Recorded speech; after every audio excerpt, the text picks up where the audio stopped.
Rekan-rekan, sekarang kita masuk pada poin paling penting dalam seminar webinar ini. Jadi, bagaimana sih hubungan emosi yang positif atau bagaimana kemampuan kita untuk mengatur mood kita agar selalu positif yang akan membantu kita untuk bisa mengoptimalkan potensi. Kita perlu tahu teman-teman bahwa di alam semesta ini ada satu keterkaitan yang tidak bisa terputus satu dengan yang lain antara bagaimana vibrasi yang kita keluarkan dari tubuh kita mempengaruhi berbagai macam hal yang ada di. Jadi pikiran positif akan membuat kita berprasangka positif dan akan berdampak positif sehingga kita mengeluarkan vibrasi-vibrasi positif ke lingkungan kita. Sebaliknya, pikiran yang negatif juga akan menimbulkan prasangka negatif yang membuat kita menghasilkan vibrasi-vibrasi negatif sehingga sebagai sebuah medan magnet nanti akan menarik hal-hal yang negatif di lingkungan kita. Nah, medan magnet terbesar dalam tubuh kita adalah jantung. Dia berdetak 5.000 kali lipat lebih besar daripada otak. Nah, ketika jantung kita ini karena yang sangat dipengaruhi oleh kondisi emosi, ketika dia berdetak negatif karena pengaruh emosi negatif, maka dia akan getaran-getaran negatif lain gitu ya yang ada di sekitarnya. Sebagai medan magnet dia akan menarik berbagai macam hal lain yang sama frekuensinya, yang diameternya sekitar 2,5 meter di sekitar. Dan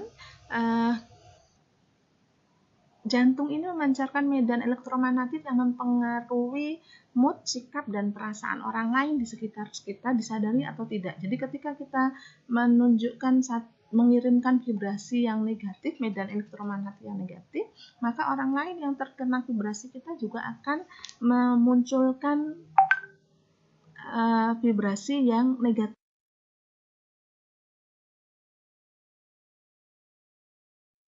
Oke, teman-teman, sekarang kita akan membahas tentang apa itu mood swing sesuai dengan materi atau tema yang kita bahas dalam seminar webinar ini.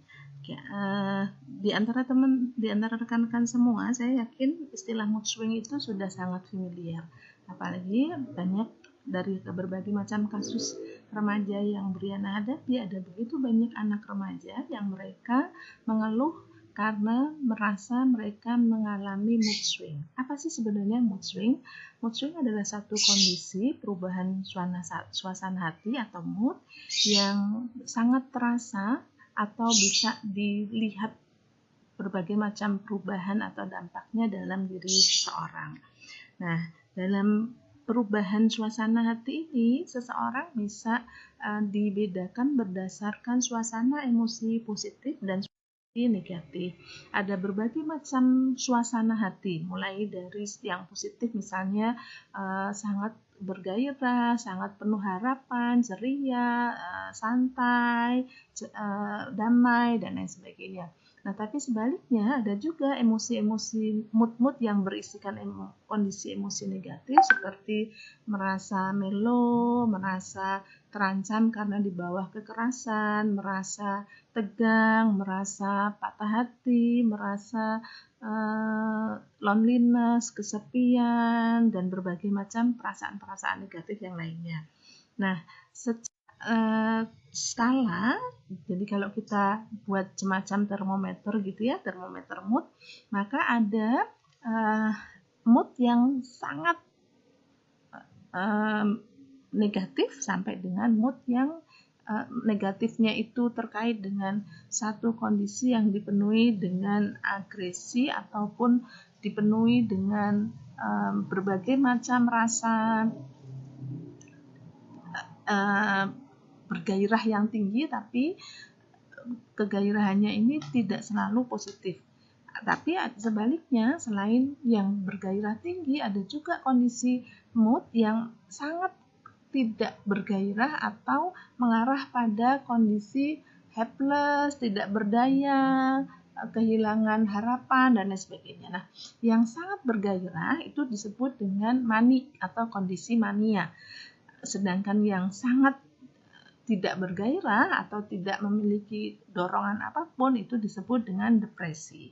Nah, setiap orang mereka sebenarnya ada dalam kondisi mood yang kalau moodnya normal itu disebut dengan balance mood. Tetapi kalau mereka sangat bergairah, mereka disebut sebagai dalam kondisi manik, dan kalau sangat depresi mereka ada dalam kondisi severe depressed atau depresi yang sangat dalam.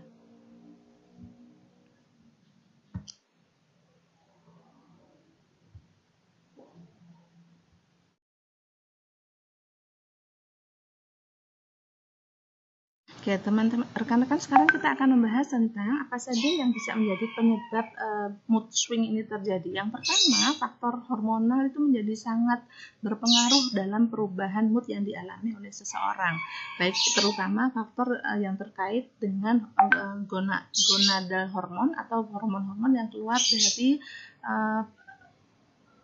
alat reproduksi yang kita miliki, sehingga dia menciptakan hormon estrogen pada perempuan, progesteron gitu ya, dan juga testosteron pada. Kemudian selain faktor hormon, ada juga faktor ketidakseimbangan kimia otak yang menyebabkan suasana hati kita berubah. Itu bisa karena serotonin dan dopamin yang diproduksi oleh otak. Kemudian bisa juga disebabkan oleh penyakit parah yang dialami oleh seseorang. Nah, faktor yang lain adalah terkait dengan adanya kecenderungan mengalami gangguan mental, bisa itu skizofrenia, ADHD karena pengaruh obat, karena pecandu dan lain sebagainya. Ini bisa sangat mempengaruhi perubahan-perubahan mood yang tidak. Asupan juga ternyata berdasar beberapa penelitian yang telah dilakukan, ternyata itu sangat berpengaruh terhadap mood yang dialami seseorang. Terlalu banyak kafein menimbulkan kecenderungan seseorang untuk mudah merasa cemas. Kemudian dehidrasi, terlalu banyak mengkonsumsi gula dan alkohol itu juga sangat mempengaruhi perubahan suasana hati seseorang. Nah, bagaimana dengan stres? Ternyata rekan-rekan, stres ini berdampak sangat besar dalam perubahan suasana mood yang kita alami. Stres akan bisa berdampak pada kondisi fisik kita, kondisi tubuh kita, pikiran kita, emosi kita, dan juga perilaku kita. Jadi teman-teman harus aware, harus hati-hati untuk melihat apakah sekarang ini dalam kondisi pandemi ini teman-teman ada dalam kondisi stres atau tidak.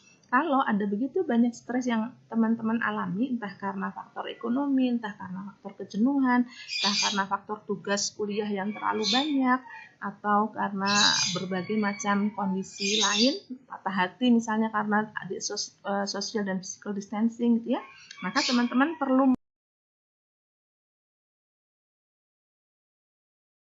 Sekarang adalah pembahasan yang cukup menarik nih. Kita akan membahas bagaimana sih kita bisa mengatasi mood swing supaya kondisi ini tidak mengganggu aktivitas kita sehari-hari.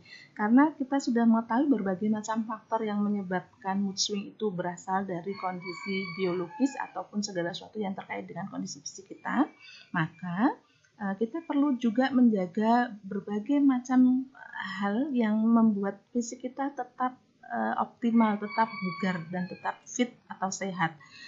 Karena selalu ada koneksi antara mind, body, dan emosi, sehingga mau tidak mau badan kita itu menjadi indikator pertama untuk menentukan apakah emosi kita akan tetap fit atau tidak. Nah, asupan kita yang sehat, baik itu terkait dengan vitamin, konsumsi makanan yang rendah kafein, rendah gula, kemudian air putih yang banyak, melakukan olahraga rutin, pola tidur yang sehat, itu menjadi salah satu indikator pertama yang membuat kita bisa meningkatkan kualitas fisik kita. Kualitas fisik yang sehat akan sangat berpengaruh terhadap kondisi mental yang sehat pula. Nah, kemudian selain kondisi fisik, kita perlu juga melakukan berbagai macam upaya yang terkait dengan peningkatan kualitas psikologis kita. Yang pertama, kita bisa merubah mood swing kita dengan ketika kita merasa sangat depresi misalnya, atau mengalami kondisi kecemasan dan kondisi ketidakbergairahan yang berlarut-larut, maka melakukan hobi yang kita sukai itu menjadi salah satu exit way yang sangat positif, dengan memasak, membaca buku, main musik, dan berbagai macam hal yang bisa kita lakukan di era pandemi saat ini. Kalau traveling mungkin harus kita tunda gitu ya, nanti sampai kondisi segala sesuatunya memungkinkan. Nah, kemudian rekan-rekan yang juga sangat penting adalah kita perlu melakukan mood tracking atau membuat semacam catatan agar kita mengetahui bagaimana sih pola perubahan suasana hati kita selama sehari-harinya. Kita perlu mencatat minimal selama 1 minggu supaya kita tahu emosi apa saja yang sering muncul dalam diri kita, dan kita perlu cermati kenapa emosi itu muncul. Ketika kita bisa memahami apa saja emosi-emosi yang muncul, apakah itu sudah masuk dalam kategori gangguan atau masih normal, maka baru kita bisa perlu kita lakukan. Nah, saat kita melakukan upaya mengatasi mood swing ini, manajemen stres adalah salah satu kunci utama agar kita bisa tetap menjaga kestabilan emosi kita. Jadi merubah distress menjadi eustress atau stres yang positif, stres yang memberikan dorongan buat kita untuk bergerak, itu menjadi salah satu cara penting untuk bisa merubah kondisi mood kita yang tidak stabil. Kemudian relaksasi, ataupun karena kita sekarang ada dalam bulan Ramadan gitu ya, maka berbagai macam ibadah yang menenteramkan hati itu sangat diperlukan. Nah, kemudian juga kemampuan yang sangat perlu kita upayakan adalah kemampuan untuk reframing. Reframing adalah salah satu cara di mana kita bisa membingkai kembali sebuah peristiwa negatif sehingga peristiwa ini bisa tidak berlarut-larut, bisa kita ambil sisi positifnya. Nah, kalau misalnya kita merasa bahwa dari mood tracking tadi ternyata kita sudah mengalami gangguan, maka kita sebaiknya segera menghubungi ahli.